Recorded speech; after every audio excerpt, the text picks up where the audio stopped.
All right, welcome back. I'm Ben Vasquez Jr., and you are? Ben Vasquez Sr., Daddy-O.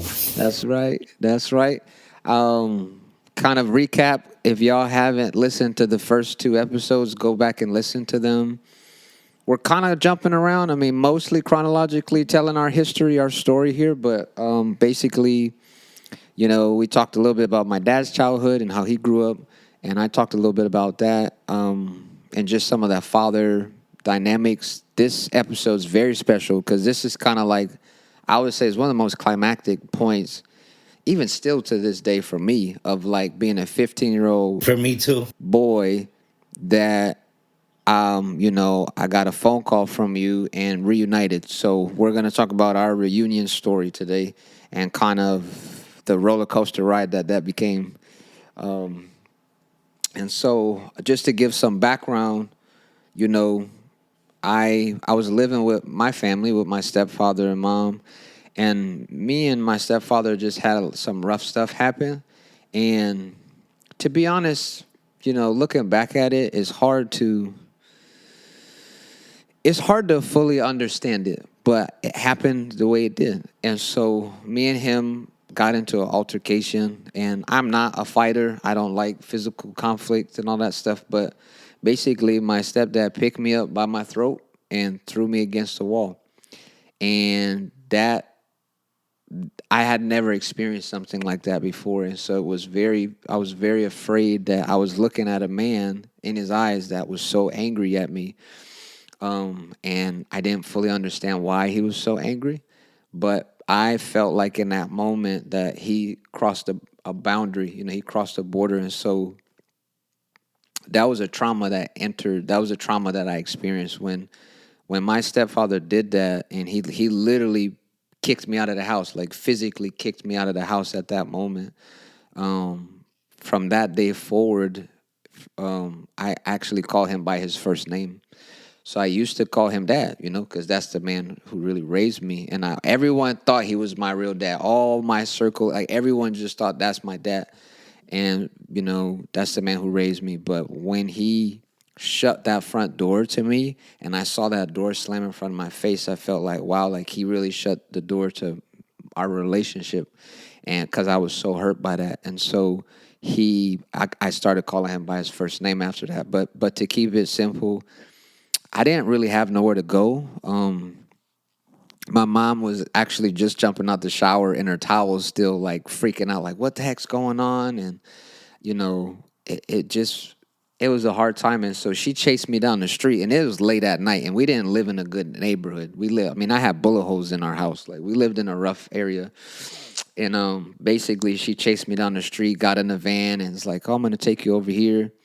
And I ended up going to a friend's house, and I could only stay there one night because his dad didn't want me to stay there either, which is fine. But the only kind of place we could land on was me going to stay with my grandmother. Now, my grandmother lives not in the city. She lived in a suburb. She was outside of where I was at.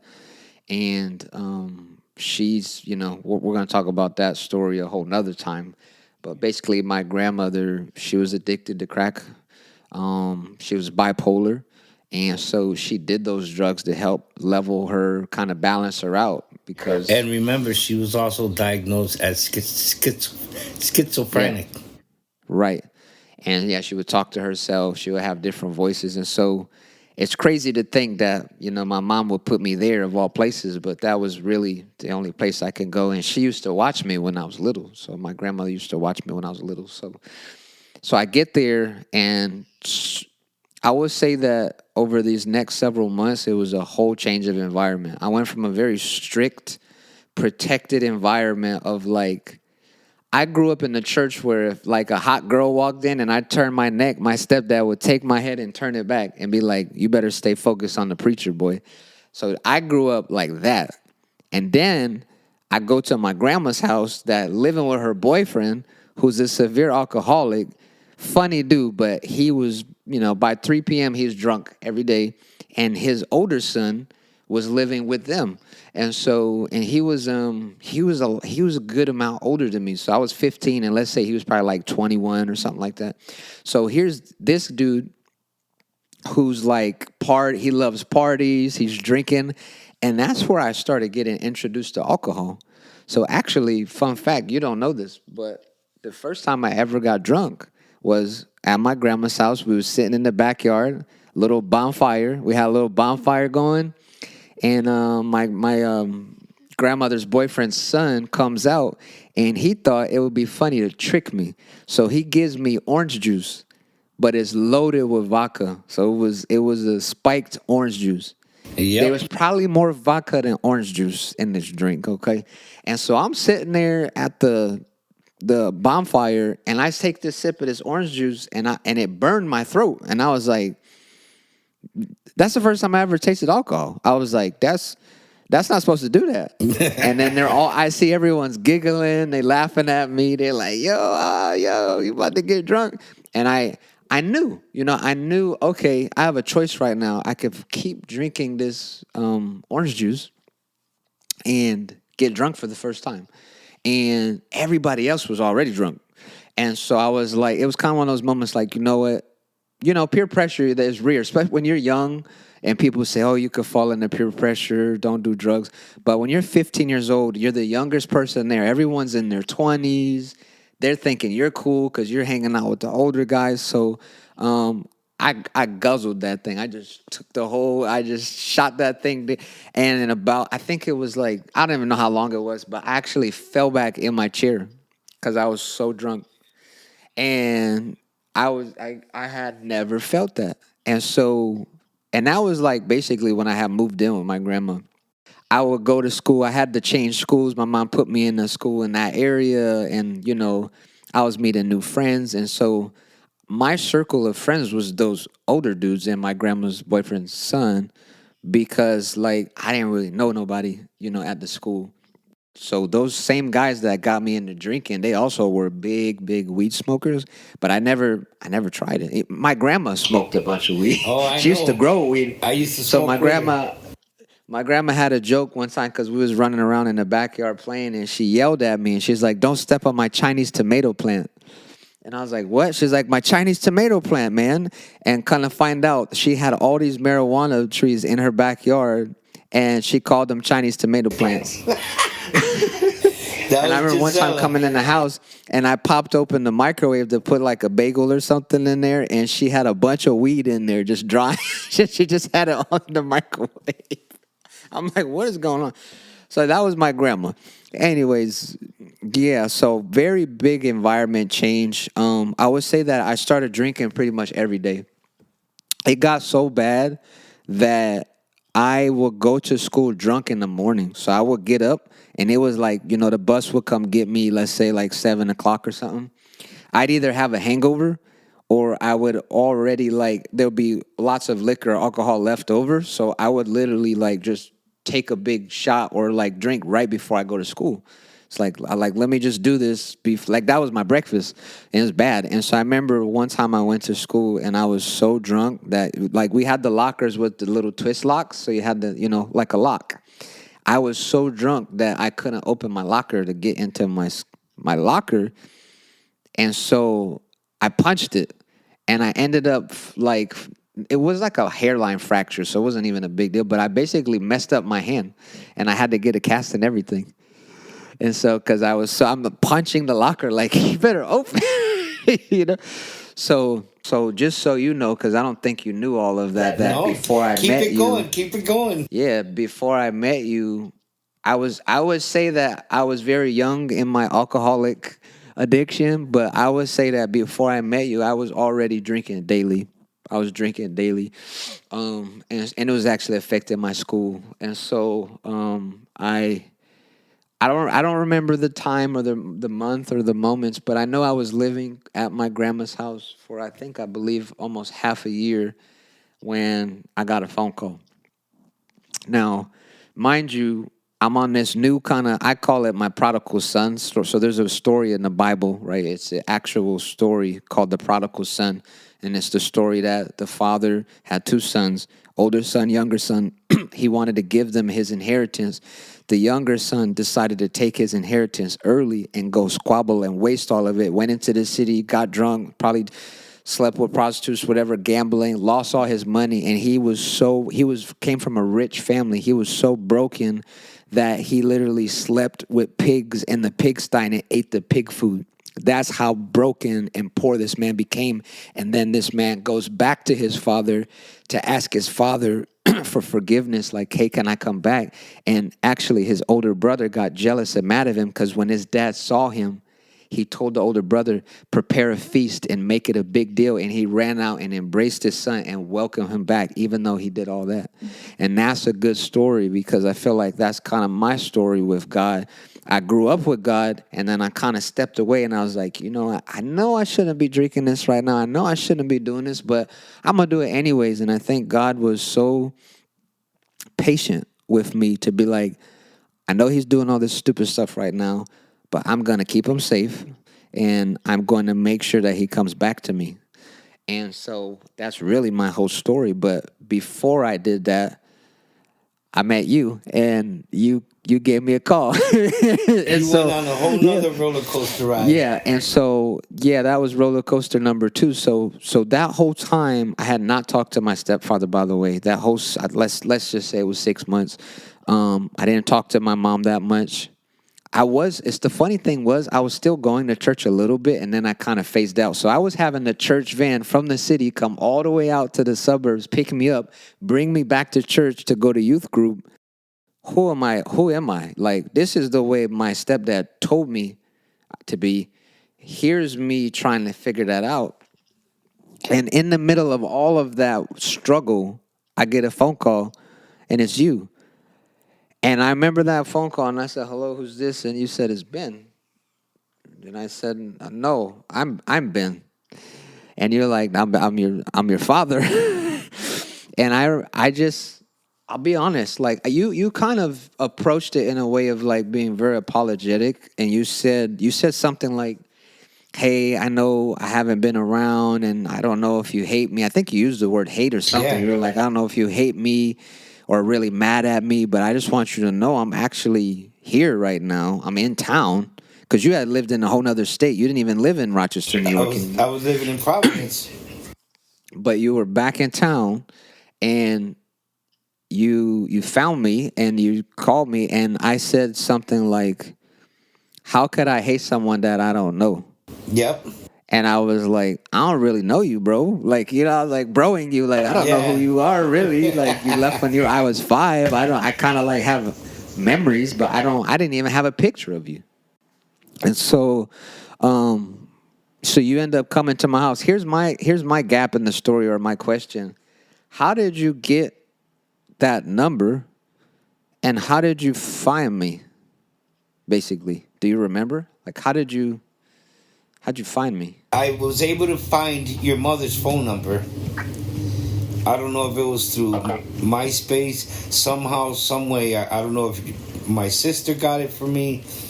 But I remember calling your mom and trying to have a decent conversation with her, because right away I went on the like defense, I would say. Like, how could you, this was, I can't remember word for word, and I don't want to make anything up. I know that I was kind of rude. Sure. I was kind of rude because I was telling her, like, how is it that our son is staying with your mother, and your mother's ill? Like, he's not safe there. She's like, I understand, but he's just being rebellious or something like that. She goes, and he saying about you and James not getting along and this and that. I said, yeah, I understand that, but like, I got a little bit rough in my words. Like, why is he there? And she threw it back at me like she swung a sledgehammer at me. She said, well, what can I do? You never helped me. How'd that make you feel? Like a lump. And I told her, I said, I totally understand. I said, and I have no reason for that. I know I abandoned him, and I've been living with that all my life, all his life. And I don't know what to tell you, but I know he's not safe there. So I think we talked about, you coming to be with me. But then she was really not sure about that. And then I believe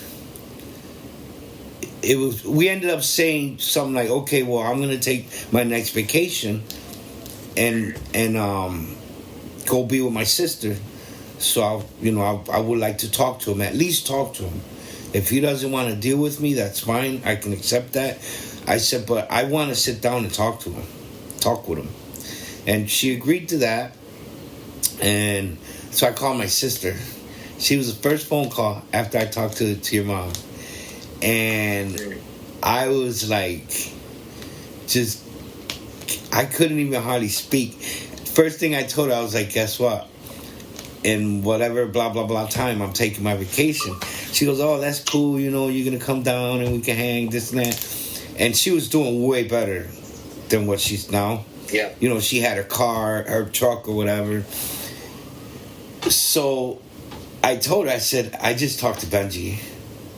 She goes, you did? I said, yo. She goes, so how was it?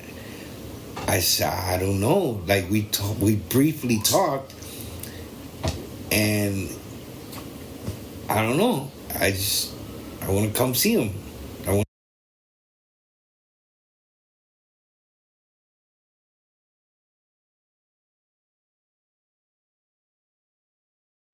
Don't be drinking, don't be doing nothing.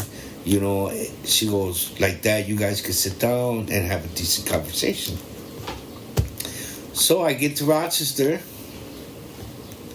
and I called you, I think. Called you saying, hey, what's your address or whatever, because we had to catch 2 buses, me and Alex. And Alex was always, my relationship with that piece of shit. As much as I want to choke him, but I love him. He's like my son. So I'm like, Alex, you want to go see your cousin Betty? Yeah. He got all happy. He's like, oh, yeah. And as soon as we get to the bus stop, it starts to rain. Like pouring rain. Pouring ain't the word I'm looking for. I'm trying to be righteous on this interview. But it was raining cats and dogs. And got it. So we get to downtown. We wait for the next bus, which I had to figure out because it was so many years I hadn't been there. So we figured out which bus that was going out to Henrietta. And I had my flip phone, I think. Because I remember going... Your Sprint phone. Yeah, I remember going under like an awning, like a building with an awning, and called you. Then you said that you were at a friend's house. So I'm like, okay, where's that at? So I remember walking and just walking and periodically stopped and called you again and, okay, what do I do now? Blah, blah, blah, whatever. And I remember going up to the door, knocking on the door. Yeah. And there was my little... How did it feel when you saw me? What were you thinking when you saw me? When you opened the door, like, I wanted to cry, but I didn't want to show anything for sympathy because I had no excuse on why I abandoned you. You see what I mean? Like, I didn't want to come off as, oh, please forgive me, please, especially my mentality, the way I lived, the way I chose to live, the whole Tony Montana thing. I always had that kind of, wow. When you opened the door, I was like, okay. In my head, I said, thank you, God. Finally, at least I get to see my young boy. He's a young man now. And I don't know if we hugged. I think we shook hands. I don't remember. But you had let us... gave you like a dap up, yeah. Yeah. You had let us come in, like, in the little hallway thing right there. Yeah, right. Yeah. And then... yeah, we didn't stay there quick. I mean, we weren't there long. We left pretty quick to go back to my grandma's house. It's weird how so much I put in my system where I can't really remember stuff. But I was telling Christina this. There's stuff that I could never forget. For example, us leaving the house. You had a bike. Yeah, I You was had on a bike. you had a bike, a freestyle bike, and you're like riding it, and there's like freaking water everywhere, puddles, and me and Alex were like You're just trying to keep crazy, up. just trying to get there. And we finally get to your grandmother's house, and of course, right away, as soon as she saw him, oh man, you know, I never had a problem with her. And then I think once we dried up, you and I started to talk, like having a chat. I really wish I could remember the words that I said to you. But all in all, a little piece of my memory is while I was talking with you,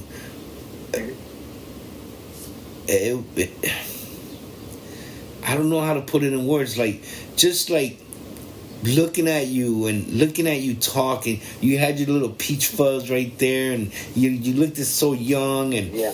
and you know, your little thick eyebrows, and as you're talking and I'm talking, all I kept thinking in my mind, like, it was going through my mind the same time we were conversating, and what was going through my mind was, wow, God, I can't believe this. Like, how did you have me here, you know, to meet him? And then I was thanking him while we were talking. I'm like, thank you, God, so much. Like, I can't believe I'm sitting right across from my son. It was, some might say to me, I mean, for me, I can say it almost felt like a spiritual feeling. Like, it was just the way my blood was running, mind you, before we started drinking, but it was just crazy, like, I could not be, I almost wanted to pinch myself, because here I have my young boy, my firstborn. I haven't seen him in a better part of 10 years. 10 straight long years of me living my life, happy-go-lucky. There was times where I lived probably 4 blocks away from you. Wow. Because I always knew where Susan lived. She never kept you from me. She was never a bad ex-girlfriend. Ever. Ever, never. So, that's why when we met, you know, also what was going through my head was like, okay, so what you gonna do now, Benji? You know, this is my inner voice talking to me.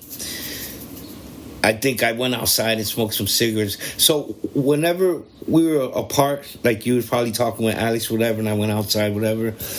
Right. Those were those moments where I kept saying to myself, like, what am I gonna do? Like, and even then, I was asking and begging God to help me figure this out, because all I was thinking was, I can't leave this kid here in this house. Like, I don't know how he's gonna feel about it. I don't know if this kid doesn't want to deal with me. I mean, he has the right to. And all I kept saying is, God, you gotta help me out. Like, I gotta figure something out. And I think I went back to Providence, and then you had came right away. I think it was either Thanksgiving, Pretty quick. Christmas, Yeah, it wasn't very long after that. and then yeah, you came, and I had your mom write me a custodian letter. She was very hesitant about it, but I told her, I said, you know, you never took me to child support, this, that, the other. You had every ways and every means of doing that. You never did. So now, all I'm asking is, I need all his paperwork, because I can go to get help. You know, I need it anyways to put him in school. I said, and I don't know what I'm doing. I had Christina. You didn't know this, but Christina helped me more than you will ever know with you. Really? I had no clue. I never put a kid in school. Everything was so brand new to me. But while you were there, and the times where I was sleeping there, and we'd wake up, and you get ready to start your day, and I start my day, and I would always just look at you and just be like, "Thank you, God! Like, I cannot believe this." Like, it was surreal to me to have you. Like, it was wild. It was wild. And then you start your whole breakdancing thing. You make a gazillion friends. You have all the people over all the time. I used to love that because you weren't a kid that just reunited with his real father and stood to yourself. You didn't stay home all day, every day, doing nothing because you don't have friends, because. I made a way. Yeah, I made a life for myself. Right away, your dad, okay, I'm talking about Image. Yeah. Your dad, he did a hell of a job raising you. Mind you, I don't know what went on under that roof your whole life. I'm sure they had their ups and downs. That's a part of life. That's humanity. But for the most part, even may he rest in heaven, I can never, ever thank him enough.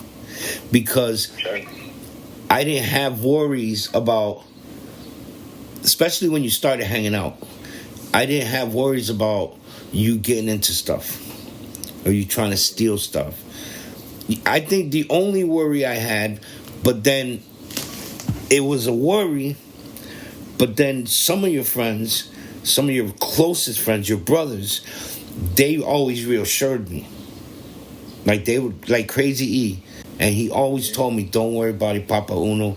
Papa Uno, that's my brother, Papa." So it made me feel comfortable to know that when you were hanging out, I didn't really worry too much, I kind of worried when you would be in downtown around all the people, and you were good. Right. Your dad raised you good. I mean, you're good. You're a professional.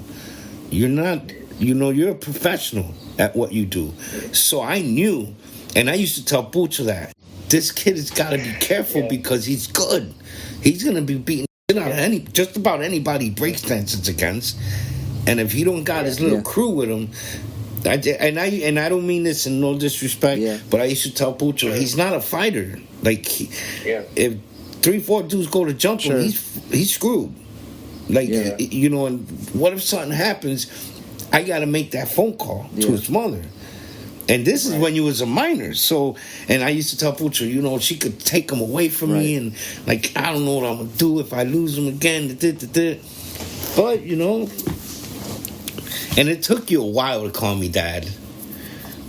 I'm trying to remember how long it took. Do you remember? It took you a hot minute before you... I kind of remember the first time you said Dad. I think even Pucho coerced you. He's like, "Yo, man, come on, little man. That's your father. Call him Daddy. You gotta call him Daddy. He ain't no yo or yo bro or hey. Yeah. That's your dad." Oh my God. And it was nice. It was. Damn it, Benji. It was just nice all the way around. Minus the that I put you through, minus, like I said, we're all humans. We all make mistakes. But on the positive side of things, I just felt so happy knowing that you were there with me and knowing that you at least got to know your Uncle Pucho because he had mad love for you. He did. Getting to know some of my closest friends. There was a lot. It was just, and... seeing it at your school, when I went to go see you doing that breakdancing thing. I think Izzy was with you. Performed. And performed. The feeling, I don't know how to... Just the feeling, looking at that stage and then going like this, looking around, and all the kids and even the teachers, you had teachers and then you introduced me to a couple of them. They're like, "You're Ben's dad?" I'm like, "Yeah." And they're like, "Oh my God, you guys are like twins." I was a good student too. I had really good grades. So it just, I'll never, I can never thank God enough. That's why little by little, I think God is getting more to me, more into me. Sure. Because little by little, I'm not living the way I used to. Like, look, right now, I'm at peace, tranquility. I could have guys come over. We could be drinking, playing Farco, playing dominoes. It doesn't call my attention anymore.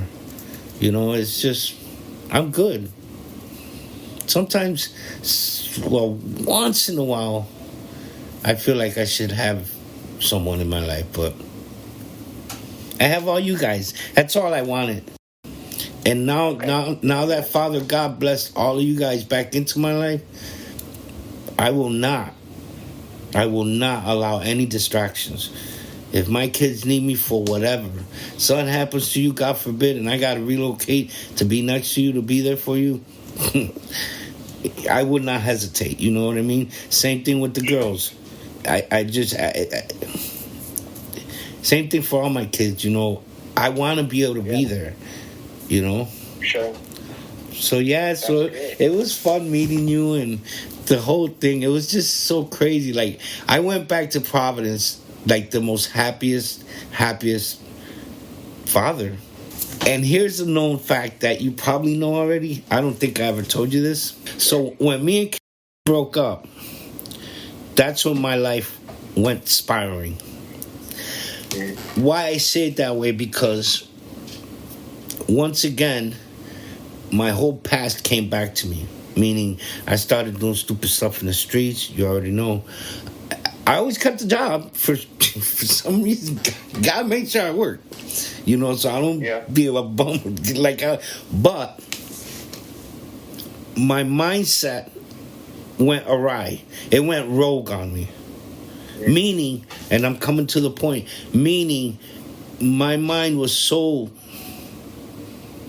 darkened that I never took time out for any of my kids. So before Christopher was born, before I knew Morena, I was just working. Like, basically, I dedicated myself to my job so much and the street life. So there was times that my sister would call me and be like, "Oh, Mom's worried about you. You haven't called her in like 6 months." Like, those gaps, because I had tunnel vision, and the life that I chose until you came back into my life was, F it. I work, I make money, I'm making all this extra money in the streets. I can do whatever I want, go wherever I want.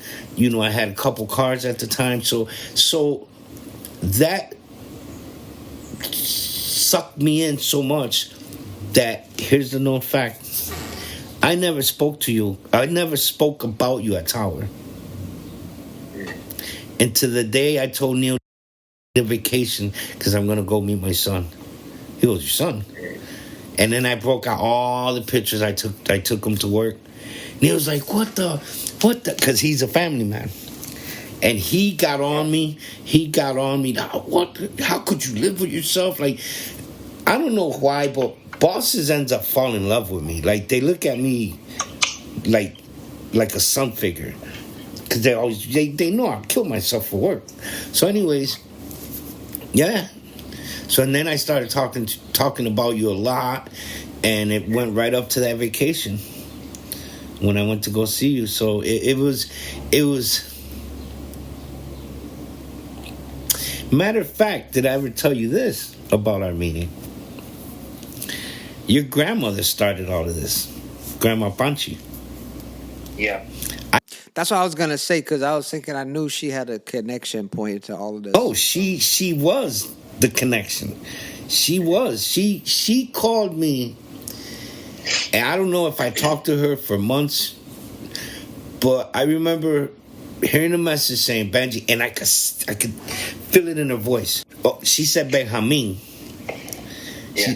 I'll say it in English, but she said it in Spanish in the message. She goes, "Benjamin, you need to call me right away when you get this message." She goes, "Make sure you call me." But it wasn't in a way where I thought somebody was hurt or anything. I knew in her voice that she was mad about something. So I'm thinking, okay, let me call her. I can't ignore my mother. Call her, hey, Mom, Benito. She goes, do you know Benji's staying at his grandmother's house, like, with no hair on her tongue? She jumped. If she could have jumped through the phone to choke me, she would have. That's Mama Dukes, man. She said, do you know Benji's at blah, blah, blah? I said, no, Mom. I said, you're telling me now? I don't know what's going on.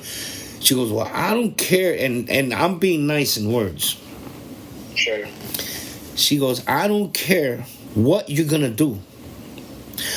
But you need to go see your son, like, now, right away. He is not safe over there. Like, she put it hard. Like, she laid that layer thick. Like, it was probably a freaking 40 minutes or so conversation of her telling me. And me trying to be a dumb person and telling her, Mom, but what am I going to tell that kid? Like, what? All I know is that we look alike because Christina tells me. I said, and all I know about that kid is we got the same name. She goes, Benjamin. And then she just, boom, another 20 minutes. And one of the things that she kept saying over and over and over again, I don't care what you got to do.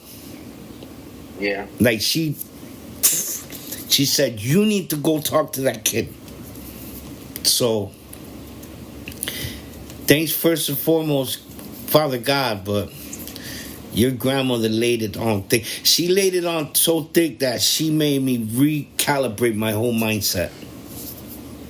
Wow. Yeah. Because that's all I thought. After that phone call, now I'm like biting nails, talking about you a lot to people. Like, what am I going to do? Almost every friend that I know, especially like my boys that had like wives and kids, they're like, oh, but you got to go get them. Because I explained about Gisella's thing, way of living. Yeah. And they were like, oh, you got to go get them. Yeah, I'm like trying to brainstorming myself. Yeah. And that's who changed my life, my mother and God, by having my God-fearing son come back into my life. I needed that. Because, let me tell you, you never met him. I wish you would have. Amador Vasquez Sr. And let me tell you, my real, you know what I mean? I think I was in my mid-20s. And meeting that dude was like the best thing in my life. The best thing. I cried and we cried. And once that crying got past us, like I'd go see him almost every weekend in my car to East Hartford. And we just hang out. And he was a drunk one night, but I never judged him. I just looked at him and I would tell him all the time, I'm so glad I met you. Like, it's so nice, you know, and it helped me in a sense of thinking more about all you kids, you know. I don't know if my mindset when I met my dad, like, it was just, and then Suli, but having you back in my life is the best thing in the world. And then you're telling me you're going to China. I'm like, China? I'm like, China, New York? China in Boston? Chinatown? Chinatown? You're like, no, Dad, China. Actual China. Yeah. I'm like, the country China where the Chinese live? You're like, yeah, Dad. I'm like, what?